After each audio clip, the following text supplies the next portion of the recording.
শুভ সকাল সবাইকে। আজকে একটা ছুটির দিনে সকাল সকাল বেরিয়ে গেলাম বরের সাথে একটু মর্নিং ওয়াক করতে। প্রচণ্ড পরিমাণে ঠান্ডা, দেখো এখনো পর্যন্ত সূর্য ওঠেনি। এটা একটা ঠাকুরের মন্দির, মন্দিরটা দর্শন করো সবাই, মনসা ঠাকুরের মন্দির। এখান থেকে আমরা হেঁটে হেঁটে চলে যাচ্ছি, আর সাথে ছোট্ট ছোট্ট ভিডিও দেখতে থাকো। ভালো লাগলে সবাই লাইক করে দিও। দুজনে যাচ্ছি, এত ঠান্ডা বলার মতো নয়। আমাদের এখানে প্রচণ্ড ঠান্ডা। কার কার কোথায় বেশি ঠান্ডা পড়েছে কমেন্ট করে জানিও কিন্তু। আমার বাড়ি দক্ষিণ দিকে, গোচরণ। দেখো রেল লাইন দিয়ে আমরা হাঁটছি, ট্রেন যাচ্ছে, কি ভালো লাগছে। ভোরবেলার ইমেজটাই দারুণ। আজকের দিনটা খুব ভালো লাগলো, এত সুন্দর একটা দিন।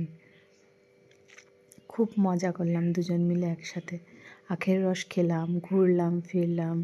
আমি যাচ্ছি, আমার বরাবর ভিডিও বানিয়েছে, এরকম করে হেঁটে হেঁটে যাচ্ছি।